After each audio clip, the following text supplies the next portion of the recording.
അഷറഫ് നെടിയനാട് എഴുതിയ നോവൽ ആത്മകഥ ഭാഗം 4. ഞാൻ കത്തിയെടുത്ത് പുറത്തേക്കിറങ്ങുമ്പോൾ അമ്മാവൻ തൊട്ടു മുമ്പിൽ വന്ന് കായപ്പത്തിൻ്റെ പൊതി എനിക്ക് നേരെ നീട്ടി. അത് വാങ്ങുന്നതിനിടയിൽ എൻ്റെ കയ്യിലുണ്ടായിരുന്ന കത്തി അമ്മാവൻ വാങ്ങി. പിന്നെ ഞാൻ കായപ്പം മുറിച്ച് ഒരു കഷ്ണം വത്സന് കൊടുത്തു. എല്ലാം എത്ര പെട്ടെന്നാണ് ശുഭപര്യവസാനിച്ചത്. അല്ലെങ്കിലും കുട്ടികൾ അങ്ങനെയാണ്. അവർക്ക് പിണക്കം ഏതാനും നിമിഷമേ നിലനിൽക്കാറുള്ളൂ.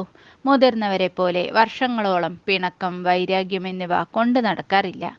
ഓരോ കുട്ടിയും കൗതുകമെന്ന ജന്മസിദ്ധമായ വികാരത്തിൽ നിന്നാണ് ജീവിത വളർച്ച പ്രാപിക്കുന്നത്. ഞാനും അങ്ങനെ തന്നെ. ഞാനും വത്സനും കൂട്ടുകാരായിരുന്നല്ലോ. അവൻ്റെ കുടുംബത്തെക്കുറിച്ച് പറയാം. അവൻ്റെ അച്ഛൻ കരിയാത്തൻ രസികനായിരുന്നു. അവൻ്റെ അമ്മ ചിരുതായി പാടങ്ങളിൽ പണിക്ക് പോകും, നെല്ല് കൊയ്യാനും കറ്റമെതിക്കാനും ഒക്കെ. അവർ അവൻ്റെ അമ്മയെ യായ എന്നായിരുന്നു വിളിക്കാറുള്ളത്. എന്നാൽ എനിക്ക് ഇവരെ ഒന്നുമല്ലായിരുന്നു ഏറെ ഇഷ്ടം. അവൻ്റെ അച്ഛൻ്റെ അനിയൻ ഭാസ്കരൻ എന്ന ഒരാളുണ്ടായിരുന്നു. അദ്ദേഹം ഒരു സർക്കാർ ഹോസ്പിറ്റലിൽ ലാസ്റ്റ് ഗ്രേഡ് ജീവനക്കാരനായിരുന്നു. അദ്ദേഹത്തെ ഞാൻ ഇഷ്ടപ്പെടാൻ മുഖ്യ കാരണം രണ്ടാണ്. അയാൾ നല്ല പലഹാരങ്ങൾ കൊണ്ടുവന്ന് വത്സന് കൊടുക്കും പോലെ എനിക്കും തരും. രണ്ടാമത്, അദ്ദേഹം ഒരു കവിയായിരുന്നു. നല്ല തൂവെള്ള പേപ്പർ തരും എനിക്ക്, അതിൽ ചിത്രങ്ങൾ വരയ്ക്കാൻ വേണ്ടി. അദ്ദേഹത്തിൻ്റെ പല കവിതകളും ഞാൻ പിൻകാലത്ത് വായിച്ചിട്ടുണ്ട്. അദ്ദേഹം മരിച്ചപ്പോൾ ഈ കവിതകളുള്ള ഡയറി മോഷണം പോയതായി മകൻ എന്നോട് പറഞ്ഞിട്ടുണ്ട്. അദ്ദേഹത്തിൻ്റെ ജ്യേഷ്ഠൻ്റെ മകൻ തന്നെയാണ് അത്രേ പൊക്കിയത്.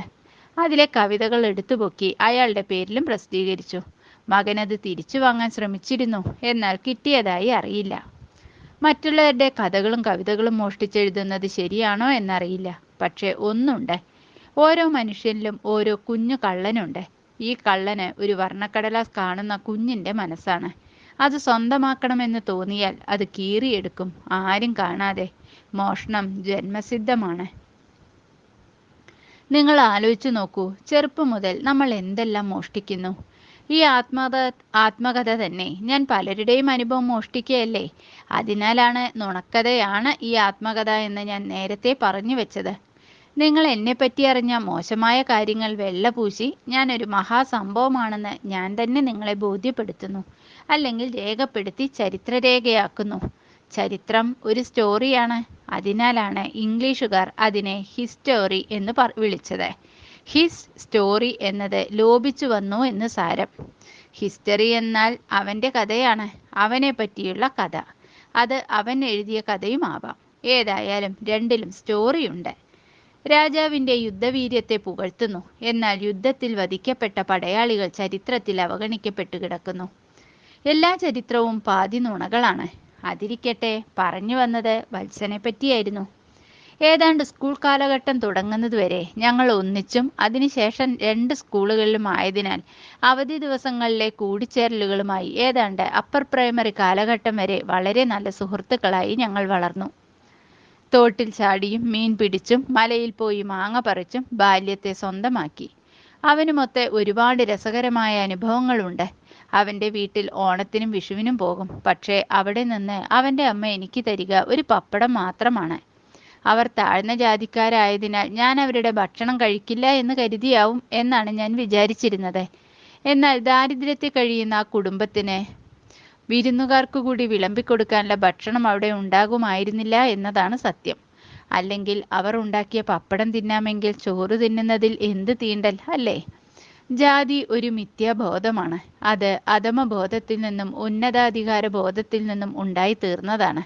യുഗാന്തരങ്ങളായി അടിച്ചമർത്തപ്പെട്ട ഒരു വിഭാഗവും ഭരിക്കാൻ മറ്റൊരു വിഭാഗവും, കിങ് മേക്കർമാരായി ഭരിപ്പിക്കാൻ ഒരു വിഭാഗവും ഉണ്ട്.